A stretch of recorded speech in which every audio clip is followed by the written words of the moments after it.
ઉમેદવાર વડોદરાના જશપાલસિંહ પડિયારે ઇસ્કોન મંદિરે દર્શન કરી પદયાત્રા નીકળી। લોકસભાના ઉમેદવાર વડોદરાના જશપાલસિંહ પડિયારે ઇસ્કોન મંદિરે દર્શન કરીને પદયાત્રા નીકળી। વડોદરાના લોકસભાના ઉમેદવાર જશપાલસિંહ પડિયારે આજરોજ ઇસ્કોન મંદિર દર્શન કરીને પદયાત્રા દ્વારા ચૂંટણી નામાંકન ફોર્મ ભરવા કલેક્ટર કચેરી પહોંચ્યા હતા। મોટી સંખ્યામાં કાર્યકર્તાઓ તેમની સાથે જોડાયા હતા અને ફોર્મ સુપ્રત કર્યું હતું, જેમાં ઉપસ્થિત વડોદરાના કોંગ્રેસના પ્રમુખ ઋત્વિજ જોશી, સિદ્ધાર્થ પટેલ, કાઉન્સિલર ચંદ્રકાંત ભથ્થુ તથા મોટી સંખ્યામાં મહિલા કાર્યકર્તાઓ હાજર રહ્યા હતા।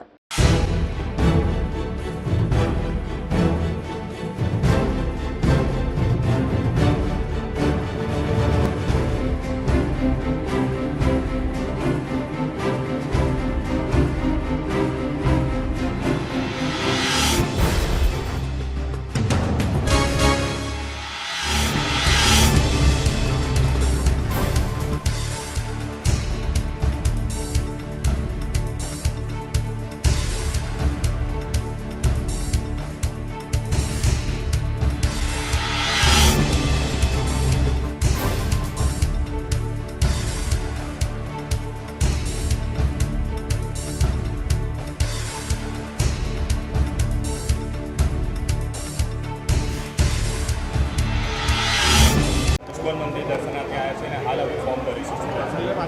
પ્રભુના ચરણોમાં શીશ નમાવીને દર્શન કર્યા છે, વંદન કર્યા છે।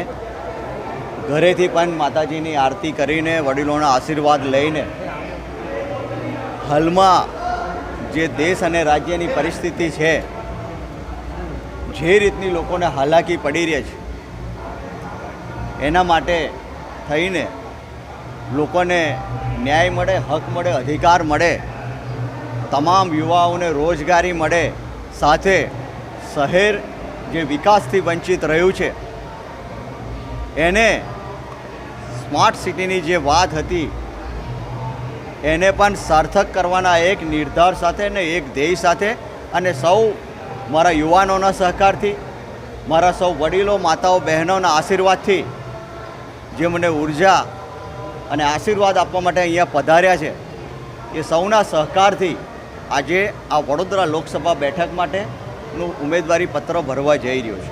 બાપુ, જે રીતે ભાજપની અંદર હજુ પણ આંતરિક વિવાદ સામે આવી રહ્યો છે, દિવસે દિવસ, શું માનો છો આનો ફાયદો કોંગ્રેસને થશે?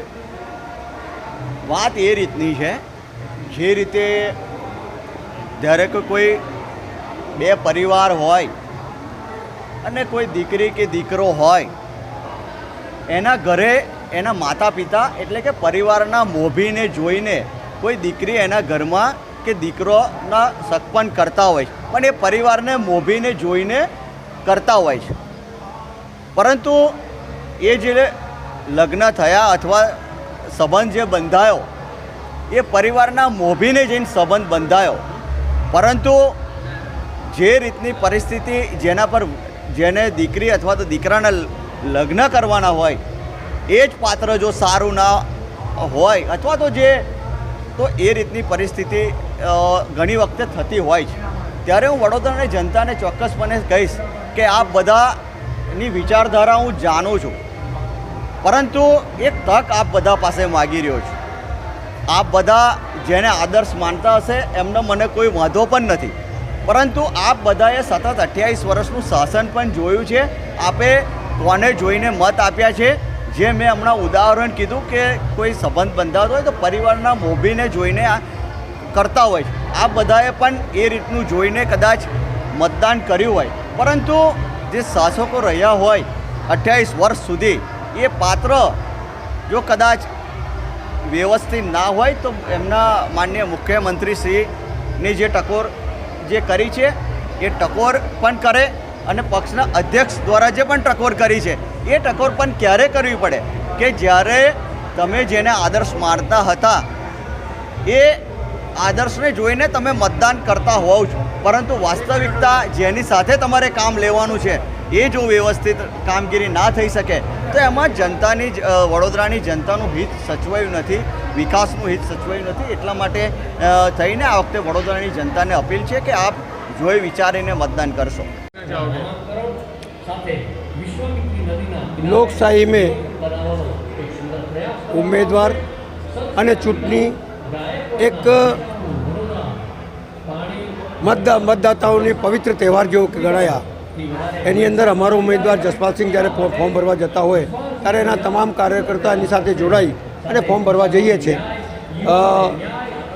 वादे बहुत हो चुके, निभाया कोई नहीं. अब बारी आई है कि उन वादों को फिर से दोहराए कि तुमने कौन से वादे किए थे और कौन से नहीं निभाए. लोग चाहते हैं कि राम राज्य की बात, राम की बात करने वाले राम राज्य नहीं कर पाए. ये हकीकत है और हकीकत लोगों के सामने आएगी. Subscribe now and press the bell icon. Never miss an update.